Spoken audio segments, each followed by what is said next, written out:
Ji viewers, welcome on my channel. आज मैं टिनाइटिस के बारे में कुछ बात करूंगी।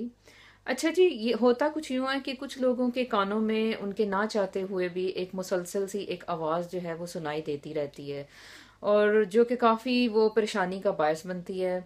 और समझ नहीं आती कि ये आवाज़ जो है जो हर वक्त कानों में आ रही है, इसका जो है वो सोर्स क्या है, और ये आवाज़ क्यों आ रही है, और ये आवाज़ जो है वो पैदा कैसे हो रही है। तो आज फिर टिनाइटिस या रिंगिंग इन ईयर्स के बारे में बात करते हैं इस वीडियो में। अच्छा जी, जब हम टिनाइटिस के पीछे जो कॉजेज हैं या जो वजूहात हैं उनकी हम बात करते हैं, तो सबसे पहले हम इसमें देखते हैं कि ये किन लोगों में ज़्यादा पाया जाता है, या किस किस वजह से जो है ये लोगों में इस मुश्किल का सामना करना पड़ता है।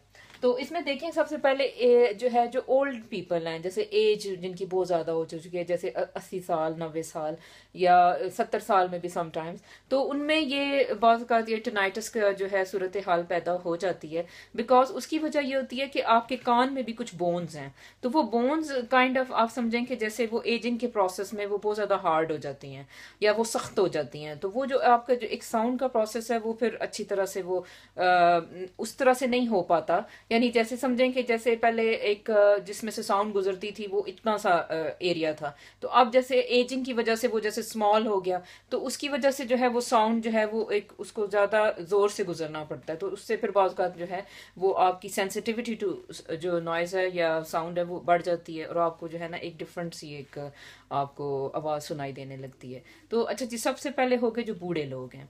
अच्छा, दूसरे नंबर पे जो एक कॉमन जो प्रॉब्लम है जो कि यंगस्टर्स में देखने में आ रहा है वो है एक्सपोजर टू लाउड नॉइज।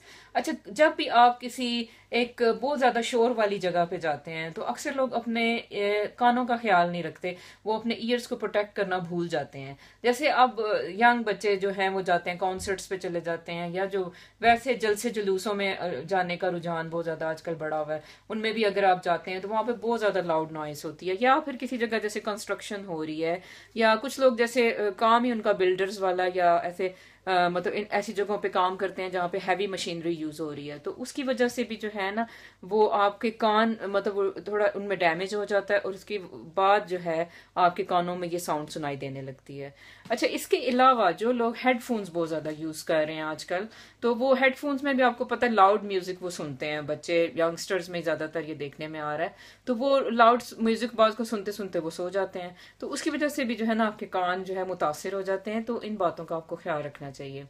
तो अच्छा जी, अच्छा फिर एक और जो कॉमन वजह उस अच्छा जी, इसकी एक और वजह जो मोस्ट इम्पॉर्टेंट है वो भी मैं आपको बताना चाहूंगी कि स्ट्रेस जो है, जो लोग क्रोनिक स्ट्रेस का शिकार हैं, यानी जो ऐसी जॉब्स में हैं जो कि बहुत ज़्यादा स्ट्रेसफुल हैं, बहुत डिमांडिंग है, उनमें भी जो है ना ये टिनाइटिस का मसला as a result of their stress appear हो जाता है। यानी उनकी स्ट्रेस की वजह से जो है टिनाइटिस का जो एक सिम्टम अपीयर हो रहा है वो असल में उनकी related to their stressful work है। अच्छा जी, अब मोस्ट इम्पॉर्टेंट जो बात आती है कि इसको ट्रीट कैसे करें। अच्छा, ट्रीटमेंट इसकी जो है सिंपल ही है, और इसी को ट्रीट में रहला इसको अगर आप इसी को अपनाएं तो इनमें से कोई भी जो एक थेरेपी है या कोई भी एक चीज़ है वो आपके लिए हो सकता है कि इफेक्टिव हो जाए। तो ये थोड़ी सी मैंने रिसर्च करके थोड़ा सा मैंने इधर उधर पूछ के, मतलब जो पेशेंट्स थे डिफरेंट, तो उसके बाद मैंने थोड़ा सा ये चीज़ें कंपाइल की, तो फिर मैं आपसे ये शेयर करती हूँ ताकि फिर आपको भी इससे फ़ायदा हो।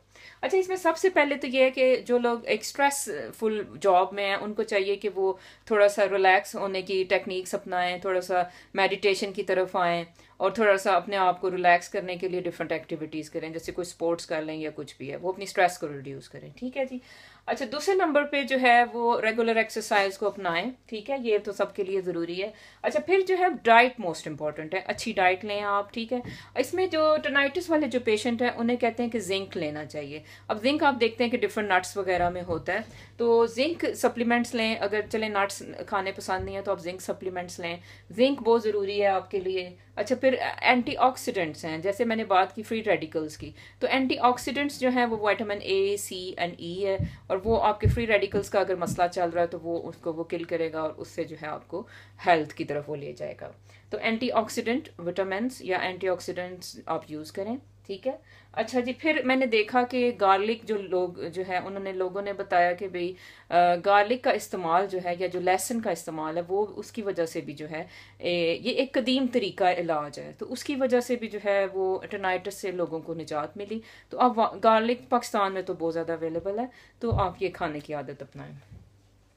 अच्छा जी, फिर इसमें जो है विटामिन डी अपना चेक करवाएं। विटामिन डी के लेवल्स भी बाज़ लो होते हैं और उसकी वजह से भी बाज़ हो सकता है कि ये अजीब से मतलब हालात का सामना जो करना पड़ रहा है वो विटामिन डी लो हो आपका। अच्छा, फिर एक इंटरेस्टिंग फैक्ट मुझे मिला कि गोट मिल्क जो है वो इसमें काफ़ी इफेक्टिव है। अब इसमें यह है कि गोट चीज़ या गोट मिल्क अगर आपको अवेलेबल हो तो वो भी आप ट्राई करें, हो सकता है कि उससे जो है आपको फ़ायदा मंद साबित हो। अच्छा, फिर एक और चीज़ कि लो सॉल्ट यूज़ करें। अच्छा, लो सॉल्ट से ये है कि जितना हाई सॉल्ट अगर आप लेते हैं तो उससे आपका ब्लड प्रेशर बढ़ जाता है थोड़ा सा, तो वो हाई ब्लड प्रेशर की वजह से टेनाइटिस का मसला बहुत ज़्यादा होना शुरू हो जाएगा। तो आपको चाहिए कि आप हमेशा लो सॉल्ट यूज़ करें। अच्छा, फिर इसमें एक जो मोस्ट इम्पॉर्टेंट जो बात है वो ये है कि अपनी कोलन क्लेंजिंग या जो आपकी जो बड़ी आंत है उसकी हेल्थ के ऊपर ध्यान देना चाहिए, क्योंकि अगर आपकी जैसे अगर आप कॉन्स्टिपेशन बहुत ज़्यादा है और आपकी कोलन जो है वो सही नहीं है, यानी जो बड़ी आंत है वो अगर वो मतलब इम्पैक्टेड विद टॉक्सिक थिंग्स है, तो वो भी जो है ना आपको मतलब कोई ट्रीटमेंट कोई डाइट आपको ज़्यादा अफेक्ट नहीं कर रही। तो इसको आपको चाहिए कि एक तो अपने मतलब आपके जो बाउल है यानी जो आपकी यानी कॉन्स्टिपेशन आपकी अगर है तो वो उसको आप ट्रीट करें।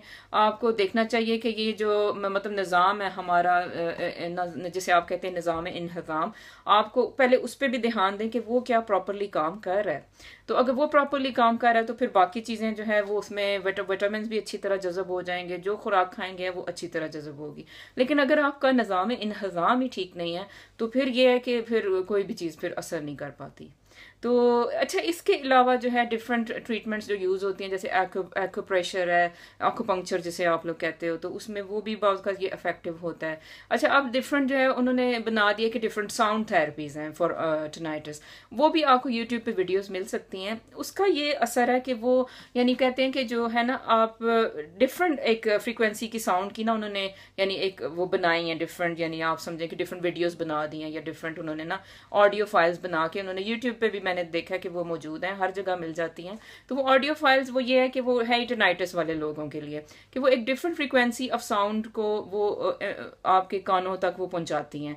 तो वो जो आपको जो साउंड सुनाई देती है वो उसमें ना वो दब जाती है। तो फिर आपको हमेशा वही मतलब यानी वो कहते हैं कि आधा घंटा ये ऑडियो फाइल सुनी जाएं, तो इससे भी मरीज जो टेनाइटिस के हैं उनको फ़ायदा मिल जाता है। तो अगर आप यूट्यूब पे सर्च करें तो ये वाली ऑडियो फाइल्स जो हैं वो डिफरेंट तरह की साउंड की बायन्यूरल साउंड्स भी इन्हें कहते हैं, तो वो आपको टेनाइटिस वाले पेशेंट्स के लिए मिल जाएंगी। वो फिर आप सुनते रहें, वो भी ट्राई करें। तो उससे ये है कि हो सकता है कि आपको जो है टेनाइटिस का मसला जो है हमेशा के लिए चला जाए। तो हमने इसमें ये देखा कि कोई एक वजह नहीं है टेनाइटिस के पीछे, उसके पीछे बहुत सी वजूहात हो सकती हैं। बाज़ को टेनाइटिस इटसेल्फ एक प्रॉब्लम है और बाज़ का वो किसी और मसले की वजह से टेनाइटिस हमें नज़र आ रहा है। तो हमें चाहिए कि वो उसको ढूंढने की कोशिश करें कि वो असल हमारा मसला क्या है। जो चलें जी, thanks for subscribing, thank you.